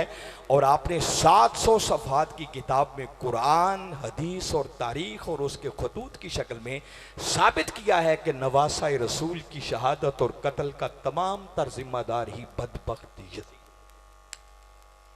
वो किताब पढ़ने से ताल्लुक रखती है, अहले इल्म के लिए एक तोहफा है, बाकायदा इस वक्त मार्केट में अवेलेबल है। मिनहाजुल कुरान के लाइब्रेरीज और दफातर से और हमारे जिम्मेदारान से रब्ता करें, वो आपको किताब मुयस्सर आ सकती है, पढ़ने से ताल्लुक। तो मैंने बताया कि सिर्फ एक हदीस मुबारक आपके गोश गुजार करता हूँ और मुख्तलिफ अहादीस की किताबों में सियासता की किताबें भरी हुई हैं। कई मकामात पर मेरे आका ने थोड़े थोड़े अल्फाज की तब्दीली के साथ इस हदीस मुबारक को बयान किया। हिज्जतुल विदा के मौका पर भी और उस सफ़र से वापसी पर जब मेरे आका गदीर खुम के मकाम पर और वहाँ हज़ार सहाबा का इज्तिमा था, मेरे आका ने स्टेज बनवाया, उस पर बाकायदा मिंबर लगवाया, जलवा अफरोज हुए, हज़ार सहाबा को एक तवील खुतबा दिया। उस खुतबे के अंदर भी आपकी हदीस मुबारक ये मौजूद है, उस खुतबे का हिस्सा है ये बात। हज़ार सहाबा किराम से मुखातिब होकर मेरे आका सल्लल्लाहु अलैहि वसल्लम फरमा रहे हैं, इन्नी तारिकुन फीकुमुस सक़ालैन। बातें कोई नई नहीं है, आप सुनते रहते हैं, मगर आइए आज एक नए अंदाज से सुने ताकि आपको समझ आए कुरान क्या कहता है, रसूल का फरमान क्या कहता है। अब ये जो सकलैन का लफ्ज इस्तेमाल हुआ है ना, बास जगहों पर लफ्ज आया है खलीफतैन, इन्नी तारिकुन फीकुम खलीफतैन। कई जगहों पर लफ्ज आया है इन्नी तारिकुन फी अमरैन, कहीं अल्फाज आए हैं शैयैन, मेरे आका ने दो चीजें छोड़ी और दोनों के लिए लफ्ज एक ही इस्तेमाल किया, सकलैन, खलीफतैन, अमरैन, शैयैन। इस पर बात करता हूं। और आगे फरमाया मा इन तमस्सकतुम बिहिमा लन तदिल्लू, फरमाया जब तक दोनों का दामन थामे रहोगे तुम कभी गुमराह नहीं हो सकते। आका वो दो चीजें क्या हैं? फरमाया एक अल्लाह की किताब कुरान है, व इतरती अहलो बैती, और दूसरी मेरी इतरत यानी अहले बैत। मज़मून आगे है मगर मैं यहां रुक कर एक बात करना चाह रहा हूं। कितनी चीजें छोड़ी मेरे आका ने? एक अल्लाह की किताब कुरान, और उसके साथ दूसरी चीज क्या है? कमली वाले आका सल्लल्लाहु अलैहि वसल्लम की अहले बैत। उस कुरान और अहले बैत का मेरे आका ने जब जिक्र किया है ना, तो दोनों के लिए एक ही लफ्ज इस्तेमाल, सकलैन। दूसरी जगह इस्तेमाल किया तो खलीफतैन। अगर कुरान खलीफा है तो अहले बैत भी खलीफा है। अगर कुरान बड़ी भारी और वजनी शय है तो अहले बैत भी बड़े भारी और वजनी शय है। शैयैन, अमरैन, ये अरबी का एक उसूल है कि अगर दो हम जिन्स, हम वजन, हम मिजाज चीजों का जिक्र करना होना तो एक के आखिर में या नून का इजाफा कर दें, दोनों का मफहूम उसमें जमा हो। मगर ऐसा तब होता है जब दोनों हम मिजाज हों, हम मनसब हों, हम मर्तबा हो एक जैसे। देखें, नवासे को अरबी में कहते हैं सिबतुन, नवासा। और अगर दो नवासे हो जाए तो क्या कहेंगे? सिबतैन। आखिर में या नून का इजाफा हो गया। एक ही बेटी के दो बेटे, एक ही रिश्ता है, एक जैसे हैं, सिबतैन बन गए। पाँव को कहते हैं रिजलुन, और जब पाँव दो हो जाए तो क्या कहेंगे? रिजलैन। दोनों पाँव एक जैसे हैं, एक शक्ल सूरत है, एक ही काम के लिए बनाए गए। कान को अरबी में कहते हैं उज़ुनुन, और अगर दो हो जाएं तो कहेंगे उज़ुनैन। दोनों कानों की साख्त एक जैसी, एक ही मकसद के लिए बनाए गए, एक ही शक्ल सूरत एक जैसे। आंख को अरबी में कहते हैं ऐनुन, और जब आंखें दो हो जाएं तो क्या कहते हैं? ऐनैन। दो आंखें एक जैसी, एक ही काम के लिए, एक ही काम के लिए बनाई गई। बिल्कुल इसी तरह कमली वाले आका सल्लल्लाहु अलैहि वसल्लम ने कुरान और अहले बैत के जिक्र के लिए फरमाया सकलैन, मेरे गुलामों मैं तुम्हारे अंदर दो भारी चीजों को, हम वजन चीजों को, हम मर्तबा चीजों को, हम मिजाज चीजों को छोड़ के जा रहा हूं। जिसका मतलब ये है कि आका दोनों को एक ही लफ्ज में जमा करके बताना चाहते हैं कि लोगों अगर जानना चाहते हो कि कुरान कितना बुलंद, तो फरमाया कुरान उतना ही बुलंद जितने अहले बैत बुलंद। और कोई पूछना चाहे कि अहले बैत कितने बुलंद, तो बाबा अहले बैत उतने ही बुलंद हैं जितना कुरान बुलंद है। कोई जानना चाहे कि कुरान अल्लाह को कितना प्यारा, तो भाई कुरान अल्लाह को उतना ही प्यारा जितने अहले बैत अल्लाह को प्यारा। तो भाई अहले बैत अल्लाह को कितने प्यारे? तो भाई अहले बैत अल्लाह को उतने ही प्यारे हैं जितना कुरान अल्लाह को प्यारा। भाई कुरान अल्लाह के कितने करीब? भाई जितना अहले बैत करीब। और अहले बैत अल्लाह के कितने करीब? जितना कुरान। और अगर किसी को वहम हो, शक हो, उसके सीने में, जहन में, दिमाग में कोई उलझन पैदा हो रही हो कि मैं कोई लफ्जों से खेल रहा हूं, तो नहीं, मेरे आका ने पैदा होने वाले इस इश्काल को खुद अपने कलेमात के जरिए वाज़ेह किया। एक रिवायत में जब बात की तो जब फरमाया ना तुम्हारे अंदर दो भारी चीजों को छोड़ के जा रहा हूं, कभी गुमराह नहीं होगे जब तक दोनों का दामन थामे रहोगे। आका वो दो चीजें क्या? फरमाया दो का नाम बाद में बताता हूं, पहले एक बात सुन। और आका ने वहां जुमला इस्तेमाल किया, फरमाया अहदुहुमा अअज़मु मिनल आखर, और एक मकाम पर फरमाया अहदुहुमा अकबरु मिनल आखर। फरमाया जो दो चीजें जिक्र करने वाला हूं, जो हम मर्तबा, हम मिजाज तुम्हारे अंदर छोड़ के जा रहा हूं, फरमाया याद रखो दोनों में से हर एक वो दूसरी से बढ़कर है। मेरे आका ने नहीं फरमाया अव्वलु होगा, कि दोनों में से जो पहली बयान होगी वो बाद वाली से ज्यादा बेहतर है, ऐसा नहीं फरमाया। नहीं, फरमाया अहदुहुमा, भाई दोनों में से हर एक अकबरु मिनल आखर, वो दूसरी से बढ़कर है। जिसका मतलब कि कुरान अहले बैत से बढ़कर है और अहले बैत अल्लाह के कुरान से बढ़कर है। खबरदार, दोनों में से किसी को हल्का ना जानना, किसी को लाइटली ना लेना, किसी के हवाले से गफलत का शिकार ना होना। दोनों एक दूसरे से बढ़कर हैं, और जब तक दोनों का दामन थामे रहोगे तुम कभी गुमराह। अब जो मेरे आका ने कलिमात इस्तेमाल की, ये जुमला भी काबिल गौर है। फरमाया दो चीजें छोड़ के जा रहा हूं, मा इन तमस्सक तुम बेहिमा, जब तक दोनों का दामन थामे रहो। और आगे नहीं फरमाया ला तदिल्लुबा, तुम कभी गुमराह नहीं हो, इतनी बात नहीं है, बल्कि फरमाया लन तदिल्लुबा। जब मुजारे पर लन दाखिल हो जाए तो ये नफी की ताकीद का माना देता है, जिसका ये माना नहीं कि तुम गुमराह नहीं हो सकते। फरमाया जिस खुश नसीब ने इन दोनों का दामन थाम लिया, मैं मुस्तफा इस बात की जमानत और गारंटी फराहम कर रहा हूं कि दुनिया इधर से उधर हो सकती है, वो हरगिज़ हरगिज़ हरगिज़ गुमराह नहीं हो सकती। जोर दे के मेरे आका बात कर रहे हैं, और आका जब कोई बात करते हैं तो अपनी मंशा से नहीं, अपनी मर्जी से नहीं। वमा यंतिकु अनिल हवा इन हुवा इल्ला वाह्युन यूहा, ये रसूल उस वक्त तक जुबान ही नहीं खोलता जब तक अल्लाह की वही ना आ जाए। रसूल के फरमान को लाइटली मत लें, वो भी अल्लाह की वही होती है। फरमाया तुम हरगिज़ हरगिज़ गुमराह नहीं हो सकते। आका कब तक? फरमाया जब तक एक हाथ में दामने कुरान रहेगा और दूसरे हाथ में मेरी अहले बैत का दामन। फरमाया जिसने दोनों के दामन को थाम लिया, मैं रसूल इस बात की जमानत और गारंटी दे रहा हूं कि उसके ईमान में कोई तसलजुल नहीं आ सकता, वो कभी राह रात से गुमराह नहीं हो सकता, वो हिदायत की राह से कभी। जिसका दूसरा माना यह है कि जिस बदबख्त के हाथों से दोनों में से एक का दामन भी छूट गया, खा वो कुरान का दामन छोड़ बैठा या अहले बैत का दामन छोड़ बैठा, फरमाया फिर उसके बाद वो नमाजें पढ़ता रहे, हज करता रहे, उम्रे करता रहे, वाज़े तबलीगे करता रहे, जो कुछ करता रहे, फरमाया वो सब कुछ हो सकता है, मगर ऐसे बदबख्त के ईमान की हिफाजत की कोई जमानत और गारंटी नहीं।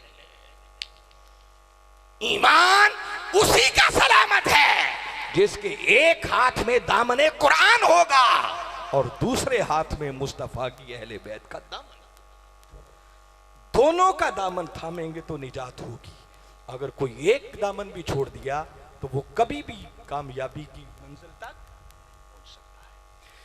यही वजह थी, कुरान की बात तो हम समझते हैं, मेरे आका ने हदीस मुबारका के अगले हिस्से में बताया कि कुरान क्या है, फीहिल हुदा व नूर, जिसमें हिदायत, जिसमें नूर। फिर जोर दिया, फरमाया इस कुरान का दामन मजबूती से लोगों को तरगीब दी, इस पर उबारा, मुतवज्जे की।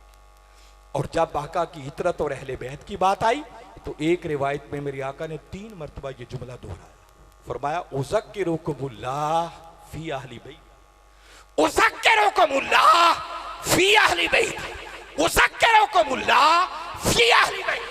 फरमाया मेरे गुलामों, मेरे सहाबियों, मैं तुम्हें अपनी अहले बैत के बारे में अल्लाह की याद दिला, अल्लाह के खौफ की तरफ मुतवज्जे करता हूं। कभी मेरी अहले बैत के हवाले से गफलत का शिकार ना होना, उन्हें हल्का ना जानना, उन्हें लाइटली ना जानना। मेरी अहले बैत के हवाले से हमेशा खुदा के खौफ से डर,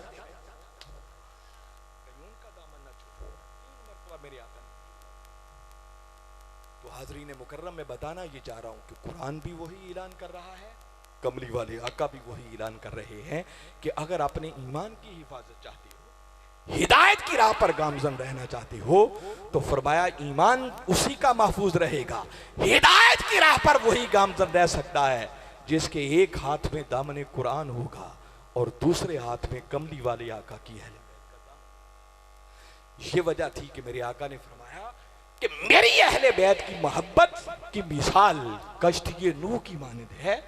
जो मेरी अहले बैत की मोहब्बत की कश्ती में सवार हो गया, फरमाया नजा, वो निजात पा गया। और जिसने मेरी अहले बैत की मोहब्बत से मुंह मोड़ा, एराज किया, फरमाया गारे का, वो बदबख्त गर्क हो गया, तबाह हो गया। मैं सिर्फ आका की हदीस मुबारक ही सुनाना चाहूं या सिर्फ कुरान की आयतें पढ़ना चाहूं ना, तो मैं बड़ी आजिज़ी से अदना सा एक तालिब इल्म होने के नाते कह रहा हूं कि आपकी रात बीत जाए मगर अहले बैत की शान खत्म नहीं हो सकती। मगर निचोड़ दे रहा हूं, मत समझा करो कि अहले बैत की मोहब्बत शिया लोगों को, अहले बैत की मोहब्बत शियत नहीं, अहले बैत की मोहब्बत ऐने ईमान। आपने कभी अपने बड़ों को पढ़ा नहीं, अपने बड़ों को सुना नहीं, आपके अकाबरीन अहले बैत से कैसे मोहब्बत करते। मैं चलते चलते सिर्फ एक झलक करवाना चाहता हूं। आप अक्सर व बेशतर एक दुआ या रुबाई पढ़ते हैं और कहते हैं इलाही बाहक के बनी फातिमा के बर कौले ईमा कुनी खातिमा, अगर दावा तम रद कुनी वर कबूल मनो दस्त दामाने आले रसूल। ये जो आले रसूल की बात हो रही है, मालूम है ये किसने दुआ या रुबाई कही है? ये किसी शिया ने नहीं, ये सादी शिराजी रहमतुल्लाहि ताला अलैहि ने लिखी है, जो कि सुन्नी भी हैं और हनफी भी हैं। अक्सर आप ये नात या शेर गुनगुनाते हैं ना, तेरी नस्ले पाक में है बच्चा बच्चा नूर का, तू है ऐने नूर, तेरा सब घराना नूर का। मालूम है ये किसने लिखा है? ये किसी शिया ने नहीं, सुन्नियों के इमाम आला हजरत मुजद्दिद दीन उम्मी इमाम अहमद रजा खान बरेलवी रहमतुल्लाहि ताला अलैहि, जो कि सुन्नी भी हैं और हनफी। अक्सर आप एक शेर पढ़ते हैं, कत्ले हुसैन असल में मरगे यजीद है, इस्लाम जिंदा होता है हर करबला के बाद। ये किसी शिया ने नहीं कहा, ये मौलाना मोहम्मद अली जौहर का शेर है, जो सुन्नी भी हैं और हनफी। सुन्नियों के इमाम, हनफियों के इमाम हकीम अल उम्मत अल्लामा इकबाल। क्योंकि मैं ज्यादा लंबा नहीं करना चाहता, मैं उनकी सिर्फ 8 मिसरे सैयदा कायनात की शान में और आपको बताऊं कि अहले बैत, अहले इकबाल अहले बैत की गुलामी में और उनकी मोहब्बत में किस तरह खुद को फना किया।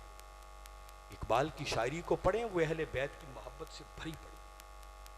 मैं तो सिर्फ 2 मकामात से आपको सुना रहा हूं उनकी बात, ताकि आपको समझ आए कि आपके बड़ों का अहले बैत के साथ मोहब्बत का कैसा था।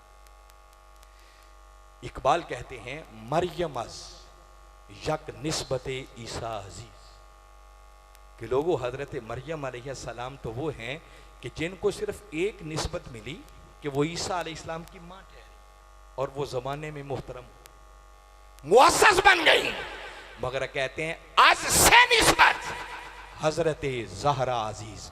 मगर कुर्बान जाए सैयदा कायनात तेरी शान पर कि मरियम अलैहिस्सलाम को मिलने वाली निस्बत से भी बड़ी बड़ी 3 निस्बतें तुझे मुयस्सर। तो सैयदा कायनात की शान का आलम क्या होगा? पहली निस्बत क्या है? कहते हैं नूरे चश्मे रहमतुल लिल आलमीन, इमामे अव्वलीनो आखिरीन। ऐ सैयदा कायनात, पहली निस्बत में यह मुयस्सर है कि तुम उस हस्ती की नूरे चश्म हो जो सारे जहानों के लिए रहमत बनकर आई है। कौन रहमतुल लिल आलमीन? इमामे अव्वलीनो आखिरीन, जो सारे अव्वलीन के भी इमाम हैं और सारे आखिरीन के भी इमाम। उनकी लख्ते जिगर, उनकी नूरे चश्म होने का तुम्हें शर्म। और दूसरी निस्बत बयान करते हैं बानुए ताजदारे हालाता मुर्तजा मुश्किल कुशा शेरे खुदा। कोई अकीदा इकबाल से सीखे। मौला कायनात की बात है और उनको जिक्र करते हुए कह रहे हैं मुश्किल कुशा। क्या कहते हैं? अकीदा इकबाल से सीखो। बहुत सारे लोग हैं ना, अली की बात आ जाए तो उनकी तबीयत सुनकर ही ऐसे खराब हो जाती है। मैं बताना चाह रहा हूं मिनहाजुल कुरान का अकीदा क्या है, हम अली को कैसे मानते हैं। सिर्फ एक रुबाई इस पर भी सुनाता हूं ताकि समझ आ जाए मुश्किल कुशा हम कैसे मानते हैं। वो शायर कहता है मिजाज गुल शाख गुल पे देखो, मकाम खुशबू सबा से पूछो। मैं आसान करता हूं, समझ नहीं आ रही आपको, तवज्जो नहीं है, कुछ लोग दाएं बाएं देख रहे हैं। शायर कह रहा है कि अगर फूल का मिजाज देखना हो ना तो उस वक्त देखो जब वो शाख पे लहरा रहा होता है, और खुशबू का मकाम देखना हो तो तब देखो जब वो सबा के दोष पर सफर कर रही होती है। अब वो मिसरा सुने जो शायर कहता है, वो कहता है मिजाज गुल शाख गुल पे देखो, मकाम खुशबू सबा से पूछो, अली का रुतबा घटाने वालों अली का रुतबा खुदा से पूछो। अभी अकीदे की बात तो आई नहीं, सुभान अल्लाह आपने पहले कह दिया, अब एक बार फिर सुनना पड़ेगा। वो कहता है मिजाज गुल शाख गुल पे देखो, मकाम खुशबू सबा से पूछो, अली का रुतबा घटाने वालों अली का रुतबा खुदा से पूछो।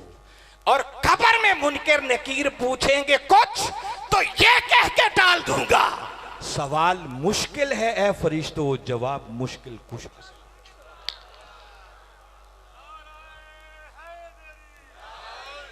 हम तो बाबा अली को यूं, आज वो मेरा मौजू नहीं है वरना अली की बात सुना। और इकबाल कहता है बानुए यहाँ ताजदारे हल आता, हल आता, ये लफ्ज आपकी समझ में नहीं आ रहा होगा, अक्सर उलमा तो सब कुछ जानते हैं, मैं तलबा के लिए बता रहा हूँ। हल आता ये कुरान पाक का एक सूरा है, जिस सूरत का नाम सूरह हल आता भी है, उसे सूरह इंसान भी कहते हैं, उसे सूरह दहर भी कहते हैं। इस सूरत का आगाज हल अता से शुरू होता है, हल अता अलल इंसानी हीनुम मिनद दहरी लम यकुन शैय्यम मज़कूरा।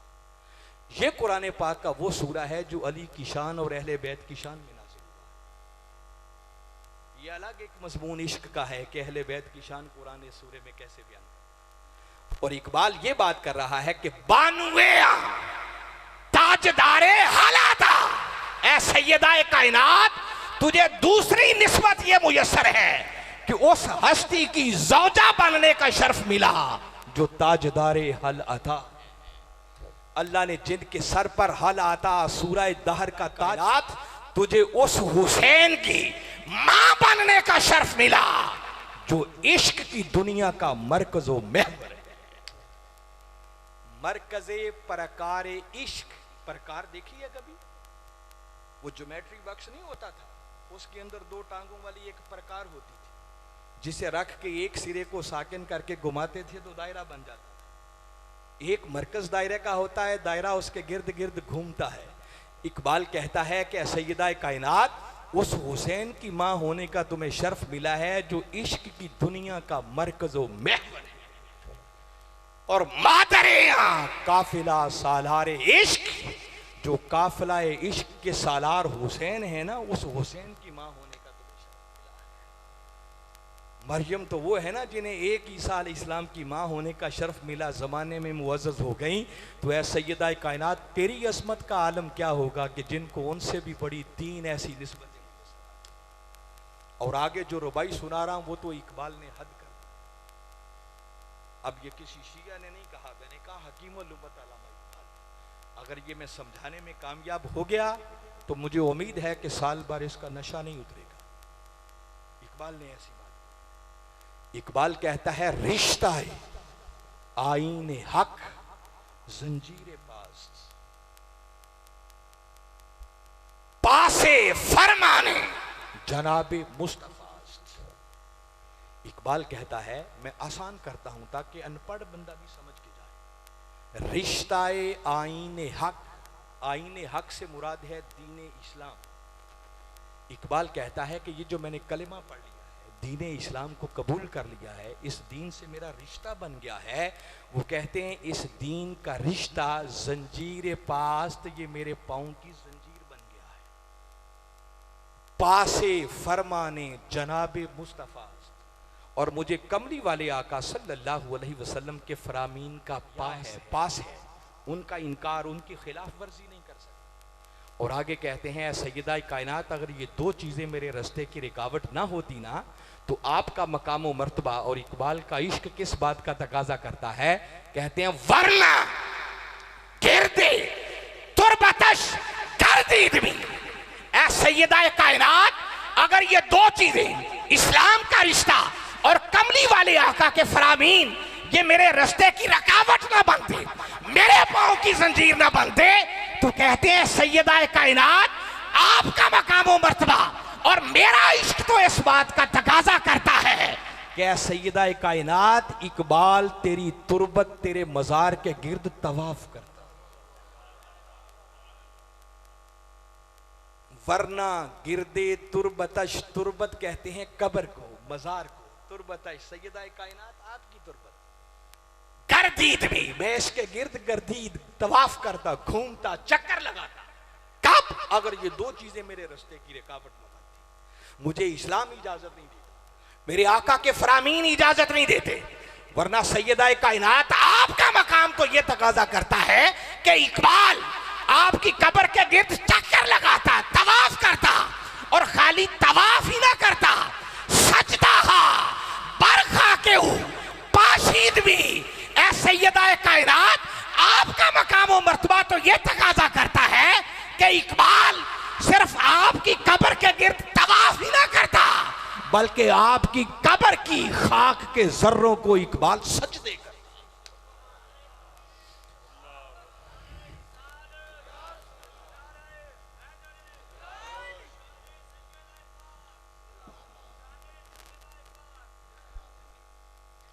ये अब मैं किसी शिया की बात नहीं आपको समझाई, आप समझें कि अहले बैत से मोहब्बत करना, उनकी अजमत की बात पढ़ना शिया लोगों का काम है। नहीं, मैंने आपके बड़ों का हाल सुनाया है। याद रखें, कोई बड़ा बानी नहीं सकता जबकि वो पहले अहले बैत के दर का सग नहीं बनता है, अहले बैत के दर का गुलाम नहीं बनता। इस गुलामी के बगैर, इस दर का सग बने बगैर कोई बड़ा बन ही नहीं सकता। बात को अपने मन की तख्तियों पर लिखी। और ये रुबाई मुझे बताएं किसी शिया ने कही है?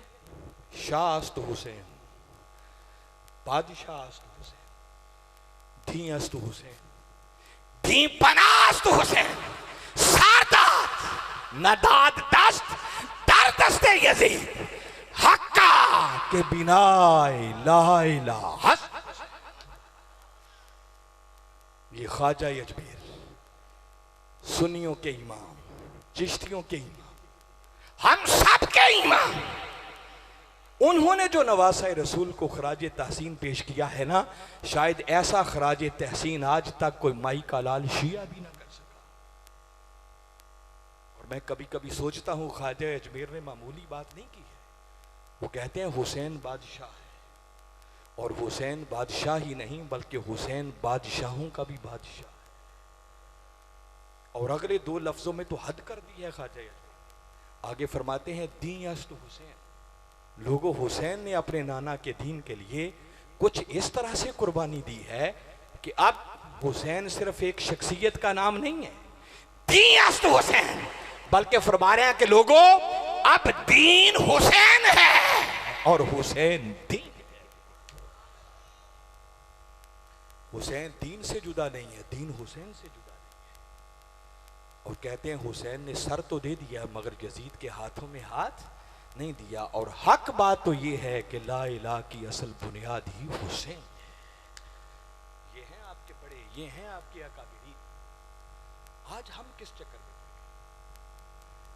आखिरी बात जिस पर मैं एंड करना चाह रहा हूं, वक्त के मुजद्दिद शेखुल इस्लाम, जिनको दुनिया डॉक्टर मोहम्मद ताहिरुल कादरी के नाम से याद करती है, मैं उनके नाम पर बात खत्म कर रहा हूं।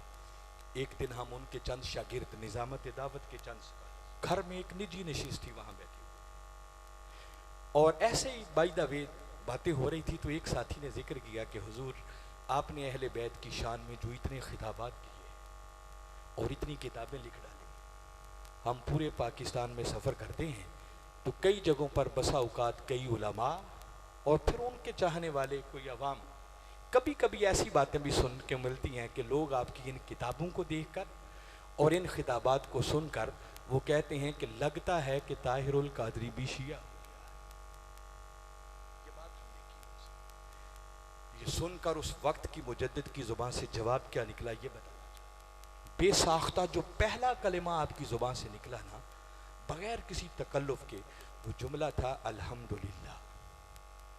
इतना कह के फिर हमें फरमाने लगे, बेटे अल्लाह का शुक्र है कि ये हम पर शियत के फतवे लगे, अगर ये फतवे ना लगते ना तो मरते दम तक एक हसरत ही रह जाती कि कहीं अहले बैत की मोहब्बत में कच्चे तो नहीं है। फरमाया बेटे इन फतवों ने इस बात की सनद फराहम कर दी है कि अल्हम्दुलिल्लाह हम अहले बैत की मोहब्बत में कच्चे नहीं हैं, और यही अहले बैत की मोहब्बत हमारी कामयाबी और निजात का जरिया बन जाएगी। फरमाया बेटे इन फतवों से नहीं करना, कभी अपनी तारीख पढ़ो, हिस्ट्री पढ़ो, कौन सा आपका इमाम है उसने जब जिस दौर में अहले बैत की अजमत की बात की, उस दौर के यार लोगों ने उन पर शियत और राफजियत के फतवे, क्या इमाम आज़म, क्या इमाम मालिक, क्या इमाम शाफी, क्या इमाम अहमद बिन हम्बल, क्या इमाम निसाई, जिस इमाम को पढ़ेंगे उन इमामों के अहवाल में आपको मिलेगा कईयों की तो आखिरत, उनका आखिरी कलिमा जेलों से जनाजे निकले, और जनाजे निकले ही सिर्फ अहले बैत की मोहब्बत की वजह से जेलों में डाले। इमाम शाफी रहमतुल्लाहि ताला अलैहि ने अहले बैत की अजमत पर, फजीलत पर एक किताब तरतीब दी हदीस की रोशनी। जब किताब मंजर आम पर आई तो कुछ लोगों को भाता नहीं था, उन्होंने वो किताब देखी तो इमाम शाफी रहमतुल्लाहि ताला अलैहि पर राफिजियत के फतवे लगाए। जब फतवे लगाए तो इमाम शाफी रहमतुल्लाहि ताला अलैहि के कानों तक ये खबर पहुंची तो आप बरसरे मिंबर फरमाने लगे कि लोगों, अगर अहले बैत की मोहब्बत का नाम शियत है तो सुन लो, फिर मुझसे बड़ा राफजी और कोई नहीं है। ये है आपके बड़े दिन का ये हाल था। और एंड पे हमें फरमाने लगे कि बेटे एक नसीहत पल्ले बांध ले, अगर जिंदगी में कभी जायजा लेना हो कि तुम ईमान के किस पानी में, तो फरमाया सादा सा मयार है, कभी किसी ऐसी मजलिस में जाओ, ऐसी महफिल में जाओ जिसमें अहले बैत की अजमत बयान हो रही, उनके फजाइल की बात हो। फरमाया अगर अहले बैत की अजमत की बात सुनकर दिल घुटन महसूस करे, तंगी महसूस करे, तो फरमाया समझ जाना ईमान में खराबी है, अपने ईमान की खैर मांगो। फरमाया बेटे ईमान सलामत तब है कि अहले बैत की अजमत की बात आए, सुनकर दिल खुशी से बाग बाग। मैंने बताया उन्होंने 100 से बढ़ गई हैं किताबें जो अहले बैत की शान में लिखी। आपने दोनों शहजादों की शान में एक किताब लिखी, अहादीस को तरतीब दिया, और उसका किताब का नाम रखा माराजल बहरैन फी मनाकिबिल हसनैन। नाम ही पढ़े तो ईमान में एक हलावत आ जाती है। सैयदा कायनात की शान पर किताब लिखी, उसका नाम रखा अद्दुर्रतुल बैदा फी मनाकिब फातिमति ज़हरा। मौला कायनात अली शान, मौला कायनात अली शेर खुदा सलामुल्लाहि अलैहि, उनकी शान में किताब कर, उसका नाम रखा कंजुल मतालिब फी मनाकिब अली इब्ने अबी तालिब। आपकी शान विलायत पर आपने एक किताब कर दी। ये जो गदीर खुम के मौका पर हज़ार सहाबा के इज्तिमा में मेरे आका ने अली का हाथ थामा, बुलंद किया और फरमाया मन कुन तो मौला फहाजा अली मौला, कि जिस जिसका मैं मौला हूं उसका अली मौला। कई नादान वो जब ये बात सुनते तो कहते ये ज़ईफ है, ये बात कह के जान छुड़ा लेते। हुजूर शेखुल इस्लाम ने इस हदीस मुबारका की तखरीज की, और इतने कसीर तुरक से इसकी तखरीज की कि वो सारी अहादीस को जमा करके आपने एक किताब बना दी। और ईमान अफरोज बात बता रहा हूँ, उस किताब का जो आपने नाम रखा है ना, उस नाम में ज़रा अंदाज़ा कीजिए कितना ज़ोर है। आपने अली की शान मौलाइयत पर किताब तरतीब दे के उसका नाम रखा अस्सैफुल जली अला मुनकिरे विलायत अली। अरबी में है ना, आपको समझ नहीं आई, सिर्फ एक किताब का नाम का माना समझाता हूँ, आपको समझ आएगी इसमें ज़ोर कितना है। सैफ कहते हैं तलवार, जली का माना है चमकती। फरमाया अस्सैफुल जली, मेरी ये किताब एक चमकती हुई तलवार है, अला मुनकिरे विलायत अली, उस बदबख्त की गर्दन पर जो अली की विलायत का मुनकिर है। जरा सोचें, जिस किताब के नाम में इतना जोर है उसके अंदर कितना जोर। और आखिरी हदीस मुबारका सुना के मेरी तकरीर एंड हो गई। हुजूर शेखुल इस्लाम ने एक मौका पर फरमाया कि ये हदीस मुबारका तो सुनी है ना, मेरे आका ने फरमाया अल हसन वल हुसैन सैयद शबाब अहलिल जन्नह। फरमाया हसन और हुसैन अलैहिमुस्सलाम जन्नत के जवानों के सरदार हैं। हजारों हजार मरतबा से, मगर इस बात के अंदर भी एक बात छुपी हुई। जो मौजू से रिलेटेड आज आपको बता रहा हूँ, जो हुजूर शेखुल इस्लाम ने फरमाया, बेटे ये बात तो समझ में आ गई कि आका ने ऐलान कर दिया कि हसनैन करीमैन जन्नत के जवानों के सरदार हैं। क्या ख्याल है, मानते हैं सारे उनको सरदार? जो मानता है भला हाथ खड़ा करे। अल्लाह आपको इस अकीदे पर कायम रखे। भाई इनकार कौन कर सकता है? हसनैन करीमैन को जन्नत का सरदार ना आपने बनाया है ना मैंने बनाया। उनको जन्नत के जवानों का सरदार अल्लाह और उसके रसूल है। माई का लाल जो इनकार कर सके। मगर वो खास बात आप फरमाते हैं कि इस बात के अंदर एक बात है कि आप जरा एक लम्हे के लिए सोचें कि जन्नत के सरदार हों हसनैन करीमैन अलैहिस्सलाम, सरदार ये शहजादी हों, मालिक ये हों, तो जरा ठंडे दिल से सोचें कि सरदार ये हों जन्नत के, तो क्या ऐसा बदबख्त जन्नत में जा सकेगा जिसके दिल में उनके बाबा का बुग़्ज़ हो? सरदार वो हों और उनके बाबा का बुग़्ज़ रखने वाला भी जन्नत में गया बैठा हो, तो ये सरदारी ना हुई, ये तो तमाशा बन गया। तो आका इनडायरेक्टली फरमा रहे हैं कि लोगों, जन्नत में सिर्फ वो जाएगा जिसके सीने में अहले बैत की मोहब्बत हो। अहले बैत की मोहब्बत के बगैर कोई जन्नत के करीब फटक भी नहीं सकेगा। तो अहले बैत की मोहब्बत में जीना सीखो और अहले बैत की मोहब्बत में मरना सीखो। और मोहब्बत सिर्फ साल के बाद एक जलसा करने का नाम नहीं है। अली का नाम सुनकर झूम के नारा लगाने का नाम नहीं है। कोई नारों से अली वाला नहीं बनता, खाली न्याज़ें बांटने से कोई हुसैन वाला नहीं बनता। कोई अली वाला हुसैन वाला तब बनता है जब कोई उनके नक्शे कदम पर चल पड़ता है, जब कोई उनकी गुलामी का पट्टा गले में डालकर खुद को उनके रंग में रंगने की कोशिश करता है। इसलिए अगर अली वाले बनना चाहती हो, हुसैन वाले बनना चाहती हो, तो अली के लिए तो नस है, अल कुरान मा अलीयन व अलीयुन मा अल कुरान। कुरान अली के साथ है, अली कुरान के साथ। हम कैसे अली वाले हैं जिनको कुरान पढ़ना भी नहीं आता, जिनको कुरान की समझ ही कुछ नहीं। तो जिस उम्मत को कुरान पढ़ना ना आए, समझ ना आए, अमल खाक करेंगे, क्या अमल करना है? अगर हुसैनी बनना है तो फिर हुसैन की तरह कुरान से ताल्लुक जोड़ो, ऐसा कुरान के साथ ताल्लुक जोड़ो कि जब तक तुम जिंदा रहो तुम कुरान की तिलावत करो। जिस दिन तुम्हारी रूह परवाज कर जाए, मजा तब है कुरान तुम्हारी तिलावत शुरू कर। और मैं खिताबी जुमला नहीं, होशो हवास के साथ ये जुमला कह रहा। अगर हुसैनी बनना चाहती हो तो जरा एक लम्हे के लिए सोचो ना, हमें तो एयर कंडीशन माहौल के अंदर भी सजदा करना मुश्किल, नमाज की तौफीक नहीं। मैं कभी कभी सोचता हूं कि जब हुसैन ने सब कुछ कुर्बान कर दिया, हजरत अब्बास के कटते हुए बाजू देखे, हजरत कासिम की शहादत का मंजर देखा, औनो मोहम्मद के लाशें उठाए, अली अकबर ने उनके, अली अस्कर ने उनके हाथों में दम तोड़ा, 18 साल अली अकबर का लाशा हुसैन खुद उठा के लाया। और जब सब कुछ राहे खुदा में देकर हुसैन ने सर सजदे में रखा होगा और सर सजदे में रख कर फिर कहा होगा सुबहाना रब्बी यल आला, तो मेरा विजदान कहता है उसकी रबूबियत भी वजद में आ। कौन हुसैन जैसा सजदा? काश हम भी हुसैन की तरह उनके नक्शे कदम पर चलने वाले हों, 5 वक्त की नमाज की फिक्र ही करने वाले। हुसैन तो वो है जिसने नाना के दीन की खातिर सब कुछ ही कुर्बान कर दिया। और हम कैसे हुसैनी हैं कि जिनसे हुसैन के बचाए हुए दीन पर आज अमल करने की हमें तो सुभान अल्लाह। ये पैगाम है जो आज के दौर में डॉक्टर ताहिरुल कादरी दे रहा है। ये पैगाम है जो मिनहाजुल कुरान नगर नगर गली गली पहुंचाने की कोशिश करता है। ताहिरुल कादरी किसी आम शख्सियत का नाम नहीं है। सदियों बाद ऐसे लोग पैदा होते हैं, उनकी फिक्र को समझो, उनकी गुफ्तगू को सुनो। खुदा की कसम वो अपने लिए नहीं जी रहे, उनकी जिंदगी का एक एक लम्हा वो हुसैन के बचाए हुए दीन, उसकी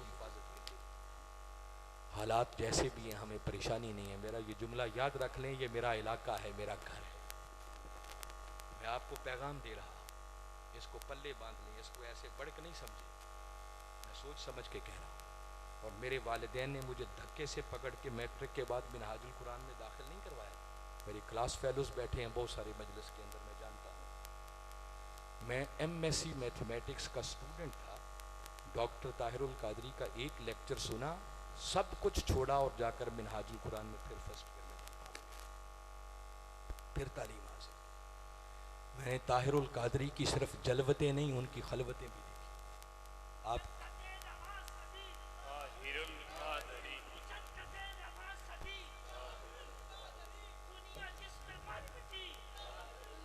मैं इसलिए नहीं को अपनी बड़ाई के लिए बात कह रहा हूँ, मैं सिर्फ जो अगला जुमला कहना ना कि मैंने उनकी जलवतें भी देखी, उनकी खलवतें भी देखी।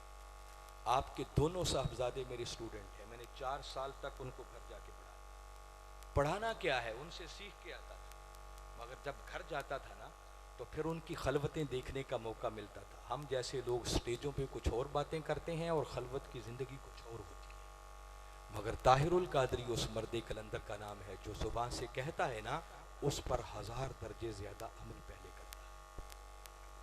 सदियों बाद ताहिरुल कादरी जैसे लोग पैदा होते हैं। बस पैगाम दे रहा हूं कि वक्त दौर जैसा भी है, इंशाअल्लाह हमें परेशानी नहीं है। वो वक्त आने वाला है जब उस मर्द कलंदर की क़यादत में इस धरती पर इनकलाब का सवेरा तुलू होकर रहेगा। मैं बारे दिगर मुंतज़मीन को दिल की गहराइयों से मुबारकबाद भी पेश करता हूँ और दुआ गो हूँ कि अल्लाह आज के इस मजलिस में हमारा बैठना कबूल फरमाए और हमें अहले बैत की मोहब्बत में जीना सिखाए और अहले बैत की मोहब्बत में मरने की तौफीक अता फरमाए। वमा अलैना इल्लल बलाग।